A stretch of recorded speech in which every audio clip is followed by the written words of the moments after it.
2021년 전기기사 제1회 필기시험 B형 제3과목 전기기기 해설을 시작하도록 하겠습니다.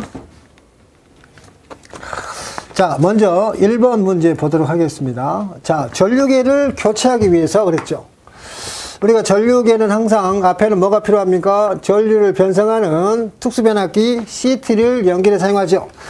그랬을 때 CT 2차 측을 교체를 할 때는 CT 2차 측을 어떻게 해야 돼요? 반드시 단락을 시켜놓은 상태에서 교체한다 이런 얘기를 했죠. 그렇지 않으면 전류계를 아무런 조치를 취하지 않고 교체를 한다는 얘기는 순간 CT도 변압기 아닌가요?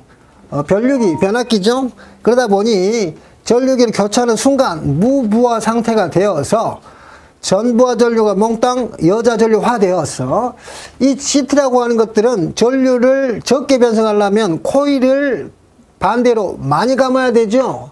N2분의 N의 1은 I1분의 I2가 되니까 우리가 그만큼 많은 코일을 감아야 된다 이런 얘기죠. 그러면 순간 어떻게 돼? 고전압이 2차 측에 유기되어서 2차 측에 전원이 파괴되는 그러한 문제점이 생기죠. 그래서 반드시 무부하 상태를 만들면 안 되고 2차 측을 단락을 시켜놓은 상태에서 교체하고 다시 원상복귀하는 형태로 되어야 된다. 즉 단락시키는 이유는 결과적으로 무부하 전류가 순간 전부하 전류화 되어서 2차 측에 순간 고전압이 발생하여 2차 측의 전원이 파괴됨을 방지하기 위해서 단락시킨다. 즉 2차 측에 대한 절연을 보호하기 위해서 그렇다라고 아시면 되겠습니다.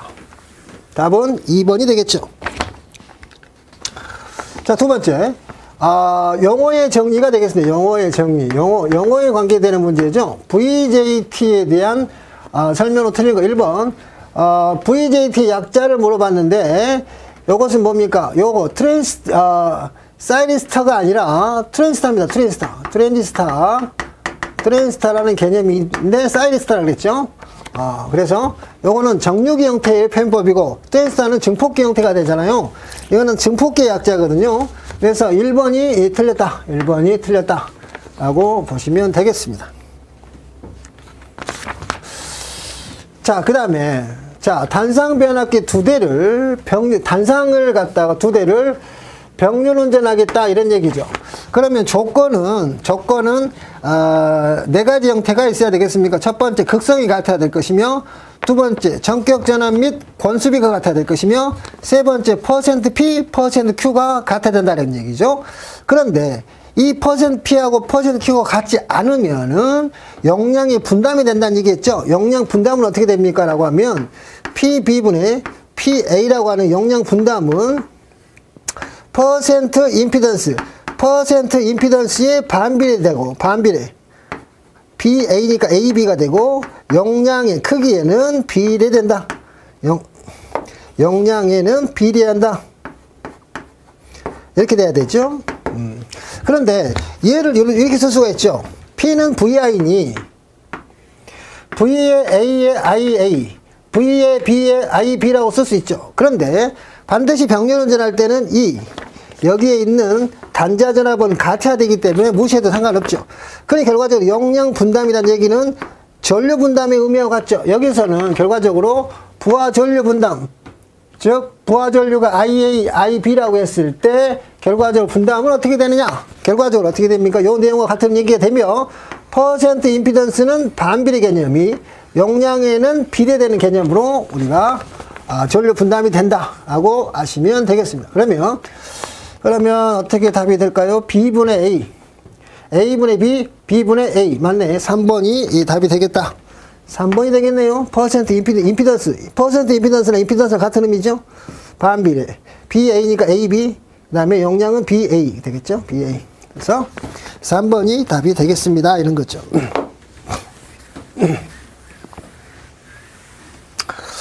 그 다음에 44번 문제가 되겠까요? 4번 문제.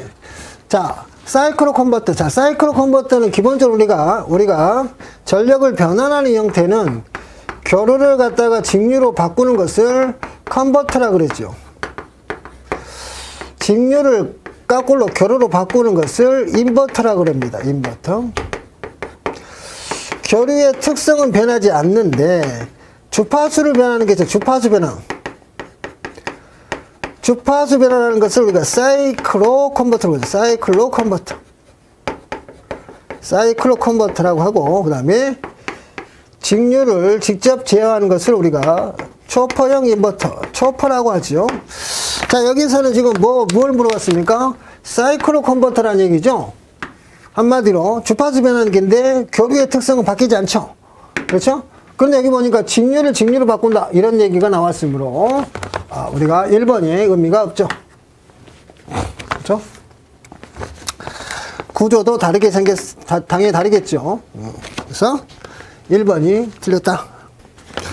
자, 다섯 번째 형태를 볼까요? 자, 극수가 사극이고 전기사가 아니라 전기자가 되겠죠. 전기자 권선은 파권으로 했네요. 파권. 도체수가 주어져 있고 직류발전기가 있다는 얘기죠. 직류발전기가 있어요. 자, RPM이 1200번이고 600V의 기전력 유기하기 위한 자극 물어봤죠. 그러면 직류발전기 유기기전력은 A분의 P의 Z의 N의 파이라는 얘기죠. 따라서 여기에서 파이를 물어보는 거죠. 그러면 A분의 P의 Z의 N을 기전력으로 나누면 되겠죠. 자, 기전력이 600V라고 그랬죠. 자, 파권이니까 병렬로서 2가 될 것이고 극수가 4극이 되겠고 총 도체수가 250이라고 그랬죠. 요거는 RPS죠. RPM이 1200이니까 1200을 60으로 나눠 가지고 계산을 하시면 됩니다. 그래서 이렇게 계산하게 되면 0.06 3번 형태가 답이 되겠죠. 자, 여섯 번째. 자, 직류발전기에 있어서 전기자 반작용에 대한 내용 중에서 틀린 것을 물어봤죠. 즉, 부하를 연결하니까 전기자 전류가 흐르고 이로 인해서 발생한 전기자 자속이 주자속을 방해한다. 즉, 계자자속을 방해하는 현상. 그래서 전기자 중성축이 이동하고 그 다음에 주자속이 감소하는 편자작용과 우리가 감자 현상이 생기죠. 그래서 이를 없애주기 위해서 보상권세를 취한다라는 것까지 정리하시면 되겠네요. 그래서 첫 번째, 전기자 반작용으로 인해 전기자 중성축이 이동한다. 맞는 얘기 되죠. 얘가 생기면 뭐가 생깁니까? 나중에 정류할 때 불꽃이 생기죠. 섬나기 발생한다는 얘기죠. 정류의 불량을 일으킨다 그랬죠. 맞는 얘기고. 그 다음에 전기자 반작용이 생기면 주자속이 왜곡되죠. 근데 주자속이 증가하는 게 아니라 감소하는 거죠. 3번이 틀렸습니다. 주자속이 줄죠. 그 다음에 전기자 반작용이라는 얘기는 계자에 영향을 끼친다. 답은 3번이 되겠습니다. 자, 47번 문제도 마찬가지죠.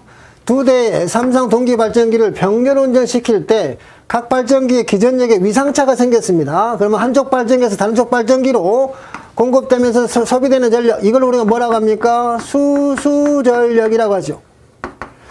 주고받으면서 한쪽 발전기 다른 쪽 발전기에 주고받으면서 각 발전기에서 에너지 소비가 일어난다, 이런 얘기죠. 그 전류는 동기화 전류다, 이런 얘기까지 했죠. 그래서 동기 발전기 병렬 운전에서 위상의 차가 생기면 이러한 수수전력이 발생해서 문제가 된다. 즉 수수전력의 식을 물어봤네요. 그럼 요걸 하기 전에 동기화력을 먼저 알아야 되죠. 동기화력식은 P는 2배의 임피던스의 상전압의 제곱의 코사인 델타만큼의 동기화력이 필요하면 수수전력은 2배의 ZS의 2 제곱의 사인의 델타 형태만큼의 수수전력의 값이 에너지가 소비된다. 그러면 여기는 사인의 의미니까 3번이 답이 되겠죠. 자, 그 다음에 6극 60Hz에 대한 삼성 권선형 유도전동기. 항상 삼성 권선형 유도전동기가 생기면은 비례추이를 해야 되는구나, 하는구나 라는 걸 생각해야 되겠죠. 그 다음에 전동기가 전격 부하 속도의 1140rpm으로 이다는 얘기는 일단 6극의 60Hz니까 동기 속도는 어떻게 됩니까? 6분의 120 곱하기 60이기 때문에 1200번이죠. 부하가 걸었을 때 1140번으로 돈다는 얘기는 이 전동기가 가지는 슬립은 1200분의 1200에서 1140을 빼면 약 5%의 뭐가 생깁니까? 슬립을 가지고 있다라는 전동기죠. 이 전동기를 전부와 토크와 똑같이 기동한다. 즉 변환하는 슬립이 1이란 얘기죠. 전부와 토크와 갖게 하는 것은 전부와 토크와 기동 토크를 갖게 하는 것은 슬립을 전부와 토크를 기동한다는 얘기는 슬립을 1로 운전하겠다 이런 얘기입니다. 이랬을 때 외부의 삽입장 값이 얼마냐 이런 얘기죠. 그러면 우리가 이런 걸 배웠습니다. 원래 가지는 권선이 가지는 저항이 있어. 원래 가지는 권선에 대한 저항이 있어. 다시. 원래 가지는 권선이 저항이 있었고 전등에 슬립이 있었다면 슬립을 바꾸고자 한다면 원래 가지는 저항에다가 외부의 삽입장 값을 집어넣는 게 이게 비례추이에 따른 슬립 변화다는 얘기죠. 그러면 여기는 원래 5%인데 슬립을 1로 바꾸고 싶어요. 그러면 기본적으로 뭐가 필요합니까? 원래 가지는 2차 저항이 필요한데 여기 보니까 2차 측이 회전자죠. 회전자 권선인데 중요한 건 Y결선이죠. 슬립 간의 저항은 0.15입니다. 이런 얘기죠. 그러면 어떻게 돼? 슬립 간의 저항은 1옴이라는 얘기. Y결선일 때는 결과적으로 이 0.1옴을 갖다가 선 사이에 대한 것의 저항과 회로가 구성이 돼야 되니까 결과적으로 하나의 권선의 저항은 이것을 2로 나눠야 됩니다. 그래서 원래 가지는 권선의 저항은 0.05옴이다 라는 것이 여기서는 포인트가 될 겁니다. 그래서 원래 가지는 저항은 슬립 간의 저항은 선 사이의 저항이잖아요. 근데 각 상해에 걸리는 저항, 우리 삼상평행이잖아요. 삼상평행이니까 각 상해에 걸리는 저항, 권선이 가는 저항을 하려면 이것은 선이잖아요. 선 사이의 저항이니까 선 사이의 저항이 0.1옴이다면 어차피 하나가 두 개가 이어진 게 선이잖아. 선간이잖아요. 그러니까 하나에 걸리는 저항은 2로 나눠야 되니까 권선이 가지는 저항이 0.1상의 2차 한상의 저항값, 2차 권선 저항이 0.25옴. 이게 포인트입니다. 이게 많이 어려웠을 것 같아요. 그래서 결과적으로 여기 보시면은 원래 슬립이 5%인데 얘가 0.05야. 얘를 1로 바꾸고 싶은데 얼마를 집어넣어주면 됩니까? 라고 보는 거죠. 따라서 요게 1이죠. 1. 1이니까 1이 되려면 0.95가 돼야 되겠죠? 0.95. 맞죠? 0.95. 그래서 답은 0.95 형태가 답이 된다라는 것을 아시면 되겠습니다. 다음. 자, 발전기 회전자가 있어요. 회전자. 유도자를 주로 사용하는 발전기는 무엇이냐 그랬죠. 그럼 우리가 뭐든지 발전기는 뭐가 있어야 돼요? 회전자가 있어야 되고 고정자가 있어야 되죠.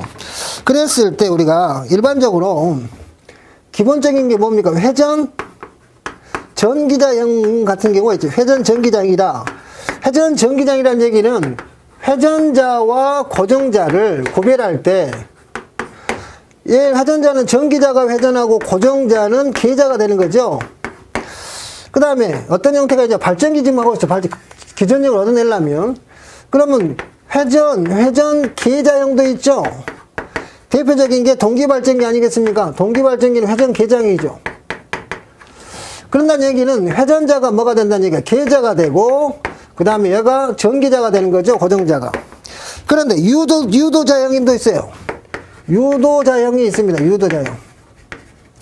유도자형이라는 얘기는 결과적으로 둘 다 고정자입니다. 전기자와 계자가 둘 다 고정되어 있어요. 근데 이 별도의 유도자가 회전을 하면서 기전력을 갖다가 사용하는 거죠. 이런 형태로 발전기 종류가 나눠집니다. 이런 얘기죠. 그랬을 때 이 유도자를 이용하는 이 유도자형의 대표적인 것은 뭐가 있습니까? 고주파 발전기가 있어요. 고주파 발전기가 있습니다. 이런 거죠. 그래서 고주파 발전기 형태가 여기에서 답이 된다라고 보시면 되겠습니다.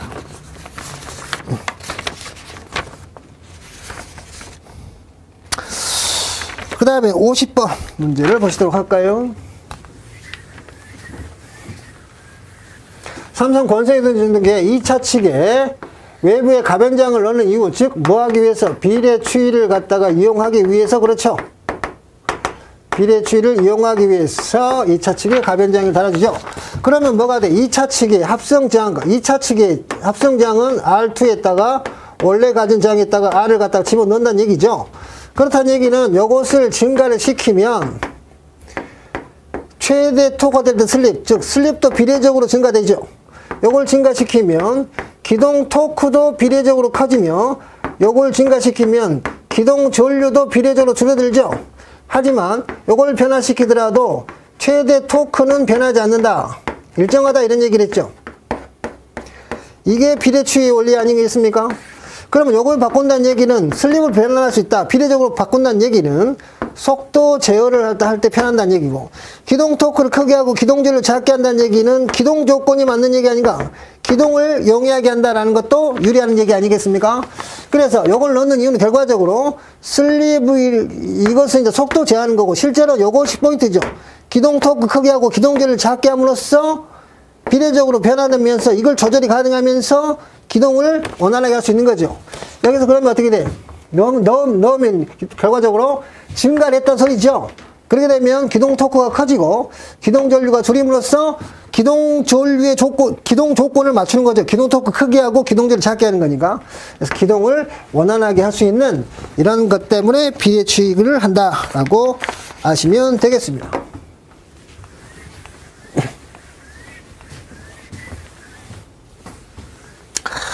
그 다음에 51번. 자, 여기에서 뭡니까? 무부하 상태일 때 무부하 전류가 흐르고 철선이 존재하고 자화 전류 물어봤죠. 우리가 무부하 때 흐르는 전류가 있어요. 무부하 전류. 무부하 전류를 I0로 가면 무부하 전류는 두 개로 나눠지죠. 철선을 만드는 전류하고 자화 전류, 자석을 만드는 전류인데 R 성분, 리액턴 성분이잖아. 그래서 요거 크기는 로트의 철선 전류의 제곱 플러스 자화 전류의 제곱.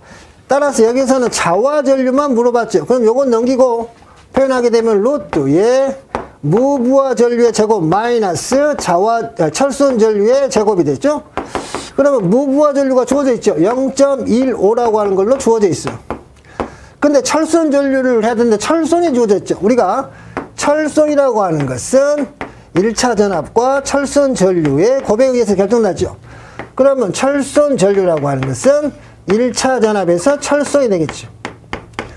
자, 철선이 330W, 3300V가 되면 0.1A, 즉 여기다가 0.1의 제곱을 하게 되면 답이 나옵니다. 0.112.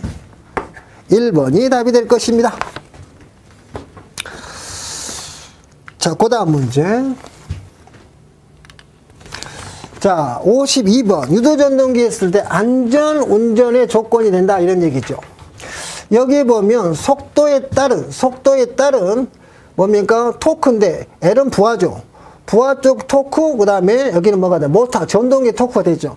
그럼 우리가 전원이 있으면 모터가 있을 것이고 여기다가 부하를 건다 이런 얘기죠. 분명히 축으로 연결되어 있을 거란 말이죠. 이럴 때에 속도에 따른 토크 변화가 어떨 때가 안전운전이 되느냐 이런 얘기죠. 즉 모터에 의해서 부하가 돌죠. 그러면 이때 토크 변화율과 얘 변화율을 봤을 때는 항상 안전운전을 하려면 이 부하 쪽의 변화가 부하 쪽의 토크 변화, 속도에 따른 토크 변화가 커야지만이 받는 쪽이 커야지만이 이 전체적으로 안정적으로 운행이 가능합니다. 그래서 여기서 보시면 1번 보시면 속도에 따른 부하 쪽 토크 변화가 주어지는 모터 전동기보다는 커야지만이 안정적으로 운행을 할 수 있다라는 개념에 의해서 1번이 답이 된다라고 보시면 되겠습니다. 자, 그 다음 문제. 전압 일정 모선에서 011로 운전하는 동기 전동기가 조상기로 사용했다는 얘기죠. 그랬을 때는 여자 전류를 증가시켰다. 즉 과여자시켰다라는 얘기죠. 과여자시키면 전동기는 어떻게 되냐? 과여자를 시키면 즉 요건 뭡니까? 계자 전류를 증가시키면 이 말이죠. 여기 V곡선 형태 아니겠습니까? V곡선일 때 여가 계자 전류와 전기자 전류가 있을 때 과여자를 시켰다 이런 얘기죠. 그러면 뭐가 돼? 전기자 전류가 증가되죠. 전기자 전류가 증가되고 이럴 때 나온 전류는 무슨 전류라고 했습니까? 진상 전류가 생기다 그랬죠. 앞선 전류가 만들어지고 이 앞선 전류는 뭐 하기 위해서 무슨 역할을 합니까?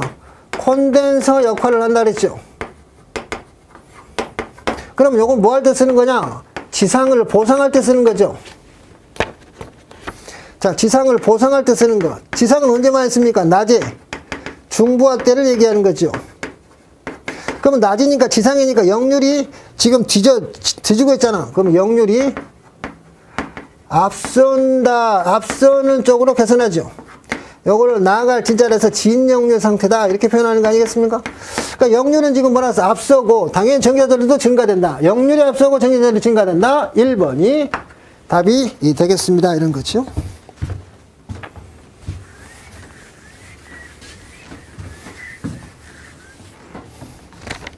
그렇죠?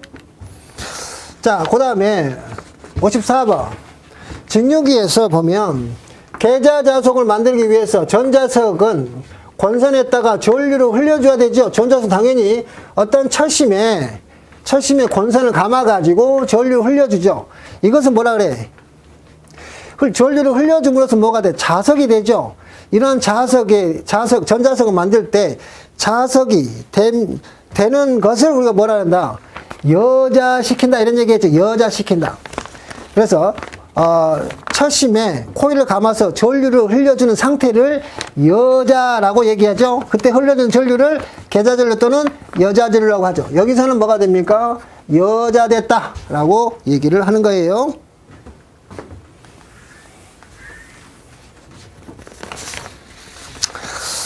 그 다음에 55번에 보시니까 동기발전기의 출력을 물어봤죠. 비돌국기에 대한 동기발전기의 출력, 원통행이죠. 그럼 우리가 아는 출력은 리액턴스의 유기기전력의 단자전압의 상차각이죠. 근데 요거는 한 상의 출력이죠. 물어보는 건 지금 3상이라는 출력을 물어봤으니 이 P-라고 하는 3상은 저것을 3배를 하면 되겠네요. 3배. 따라서 3배 곱하기 리액턴스가 얼마입니까? 10이네, 10. 그 다음에 6400 곱하기 4000 곱하기 사인의 30도 킬로와트니까 10에 마이너스 3승 하시면 킬로와트가 됩니다. 이걸 계산하면 2번이 답이 되는 거예요. 그다지 어려운 게 아니니까 보시면 되겠습니다.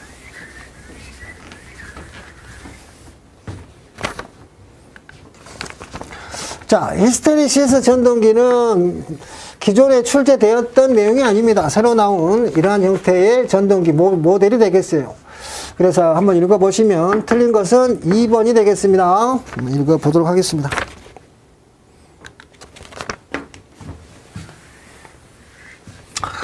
자, 그 다음 문제. 자, 단자전압이 220V, 부하줄 곳이 분권발전기라고 그랬네요. 그 다음에 유기기전력 물어봤죠. 전기자장. 그러면 유기기전력은 우리가 뭡니까? 단자전압 플러스 전압 강하죠. 별도의 전압 강을 무시했다 그랬으니까 이것만 하면 되네요. 단자전압 220V죠. 플러스 우리가 분권발전기의 전기자전류는 부하전류 플러스 계좌전류로 나눠지죠. 그런데 여기서는 계좌전류도 무시했다 그랬죠. 그럼 여기 무시했어. 제로. 그러면 전기자전류가 부하전류 같은 의미가 되네요. 그럼 부하전류가 50A라 그랬으니까 50에 곱하기 전기자장이 0.2가 되니 230V 4번이 답이 되겠습니다. 이런 거죠.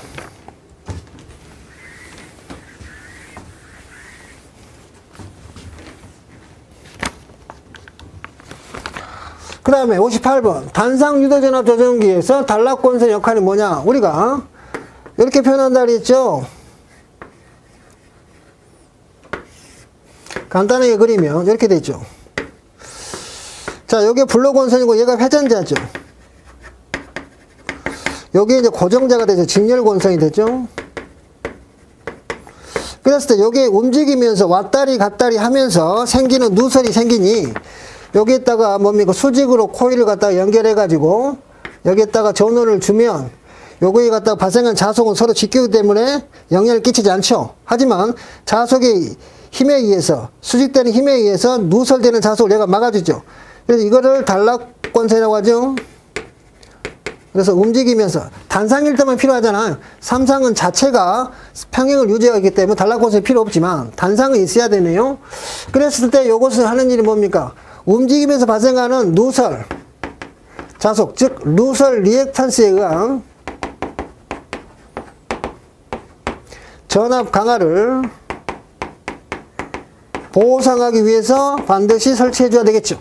누설되는 자속을 잡아주기 위해서. 그러면 그렇지 않으면 자속이 많이 빠져버리면 코일이 똑같은 가만 놔서도 기전적인 얻어내는 전압이 떨어지겠죠. 그래서 전압 강화, 결론은 전압 강화를 경감하기 위해서 그렇다라고 아시면 되겠습니다. 3번이 되겠네요. 그 다음에 59번 문제는 유도전동기의 특징을 물어봤죠. 유도전동기의 가장 큰 특징이 뭐가 됩니까? 회전자가 회전할 때 주파수는 09번의 주파수에 슬립배고, 그때 회전자가 회전할 때 기전력은 정지할 때 기전력이 슬립배밖에 안 생긴다 이런 얘기죠. 그래서 이 차식을 단락을 한다라고 하는 게 요게 유도전동기의 기본적인 특징이 되죠. 그래서 요걸 물어봤네요. 그러면 E2S는 SE2, F2S는 SF1, 1번이 답이 되겠습니까? 요게 기본적으로 우리가 알아야 될 유도전동기의 기본 특성이죠. 회전자가 회전할 때 주파수는 09번의 주파수 슬립배, 그때의 기전력은 정지할 때 지가 가진 최대 능력에 비해서 슬립배밖에 발휘할 수가 없다라는 얘기가 되겠죠.